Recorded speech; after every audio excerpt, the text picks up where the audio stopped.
and welcome to Catalan News. Unprecedented images today as Spanish Guardia Civil agents entered a print shop in search of independence referendum material. The October 1st vote has been suspended by the Constitutional Court, but the Catalan government is determined to organise it anyway, and preparations are underway. Here in Catalan News, we'll tell you everything about this new clash between Madrid and Barcelona. Let's begin. Ballot boxes, ballot papers, and all kinds of voting material that could be used in the October 1st referendum. The Spanish prosecutor has asked police to confiscate anything relating to the vote. Newspapers have been warned not to publish ads about the self-determination referendum, and local towns have been told that offering sites as polling stations is illegal. Spain's actions against the referendum started to unfold today through the police and in the courtroom. Only 2 days since the referendum vote was called, Spain's Attorney General urged both Catalan and Spanish police corps to confiscate ballot boxes and other voting material. Meanwhile, the prosecutor's office of Catalonia filed suits to all members of government and some bureau members of parliament. They are accused of embezzlement, civil disobedience, and breach of official duty. It also asks the judge to close down websites related to the vote and orders mayors not to collaborate. It even calls for the seizure of goods belonging to the main officials, if necessary. Simultaneously, Spain's Guardia Civil security corps entered a printing house today in a southern Catalan town. The aim was to check if the company was preparing any voting material for the referendum. Additionally, officers have been searching employees' vehicles for the last 48 hours. The Spanish government pledged determination against the vote and brought additional laws related to the referendum to the Spanish Constitutional Court. Indeed, this court is preparing 1,000 warnings to officials, mayors, media directors, and the Catalan police chief. The message is clear: do not take any steps towards the vote. Doing so may result in criminal charges. Despite all the actions taken already by Spain, the referendum is still going ahead, as the Catalan cabinet keeps reiterating.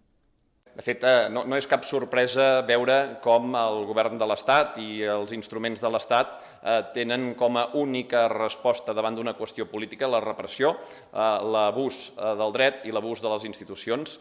Creiem que des del punt de vista democràtic és altament preocupant. Around 60% of local governments in Catalonia have already backed the referendum within the first 24 hours of it being called and committed to providing sites to be used as polling stations. Few others have rejected the government's appeal to collaborate. The Catalan executive has also launched a list where citizens can register to help collaborate on logistics. More than 16,000 people already registered. What's more, 360,000 people are so far signed up for a pro-independence rally to be held on September 11th. They are not exactly international observers, but international correspondents also have a good idea about what is going on in Catalonia. Today, it is a pleasure for us to speak to Raphael Minder, New York Times correspondent, who has just published The Struggle for Catalonia. Raphael, why did you feel the need to write this book? Well, really I didn't feel the need. It was a commission from a British publisher, but it met a strong interest that I've had in what's going on in Catalonia. I arrived in 2010 in Madrid, just a few months before the decision of the Constitutional Court about the Statute of Autonomy. And since then, basically, Catalonia has been high on the agenda. And I've been following a story that has evolved, that then became an economic story as well in 2012.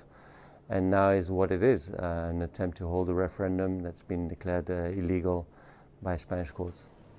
What do you think about the clash that we are seeing with police officers entering a print shop today? Well, I think we've reached a point where it's difficult to get the people to return to the negotiations and to actually discuss content. And that's what worries me, is no one is anymore discussing about exactly why there should be a referendum and what the issues at stake are. We've gone beyond that. We're in a question of civil disobedience or not, and this is problematic, obviously. And how do you think the European Union and the international community will react to the referendum? Well, I think they will be very, very cautious. I think they will not react. They've tried to keep out of this, and for good reasons. Every country has its own problems and delicate situations, and no one really wants to step into what isn't theirs. The European Union is made up of member states. The member state in this part of the world is Spain and not Catalonia, and they have stuck very clearly to that message. Their discussions are among member states and not at the level of regions. Thank you very much for your time, Raphael Minder. Precisely today, a number of MEPs urged the Catalan and Spanish governments to reach an agreement and avoid the escalation of the situation. I think that it's through the vote where big questions, such as those that divide the people in Catalonia, should be decided in a peaceful and democratic way. The Catalan parliament represents the people of Catalonia. They have the right to decide, to organize a referendum. They have the right to give the people of Catalonia the right to decide their own future. La única entidad del mundo que tiene derecho a decidir si la Cataluña debe ser o no independiente debe ser el pueblo de Cataluña. Hay así sido en toda la historia de la humanidad.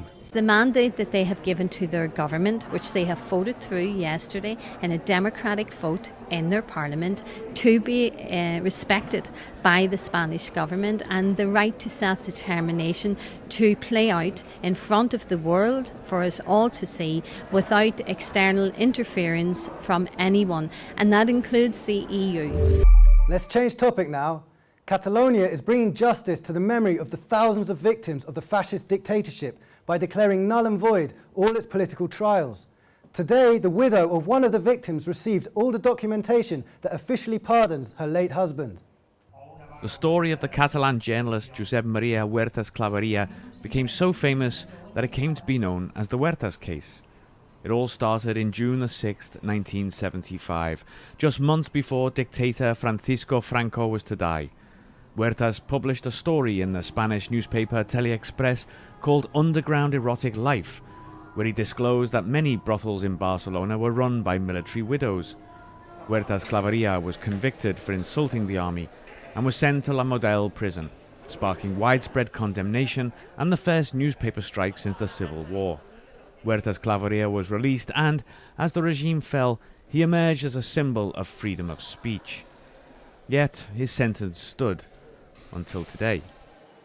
The Catalan government officially nullified his sentence in a ceremony attended by Huertas Claveria's widow. Yet his is only one of 64,000 cases. In June, the Catalan parliament revoked all sentences handed down by Franco military tribunals in Catalonia from 1938 to 1978.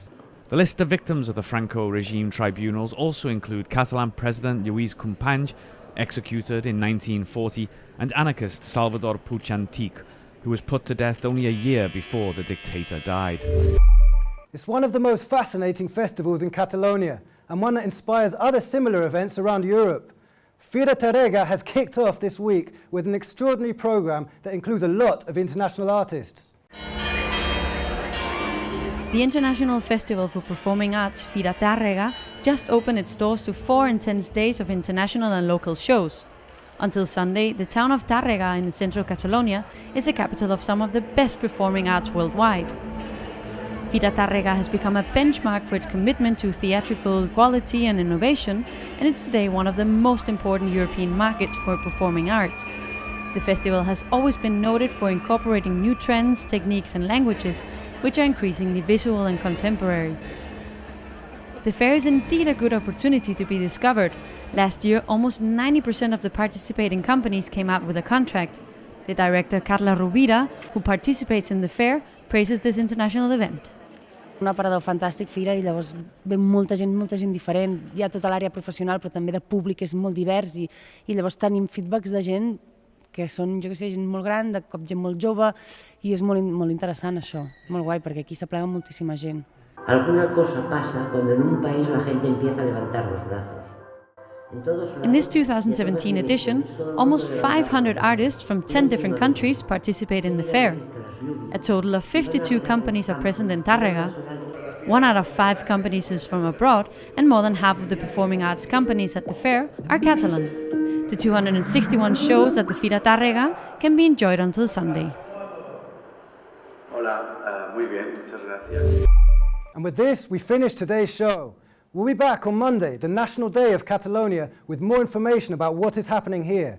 And for now, we leave you with some images of the ceremony celebrated today in Barcelona to honour the police agents in Catalonia for their bravery during a recent terrorist attacks.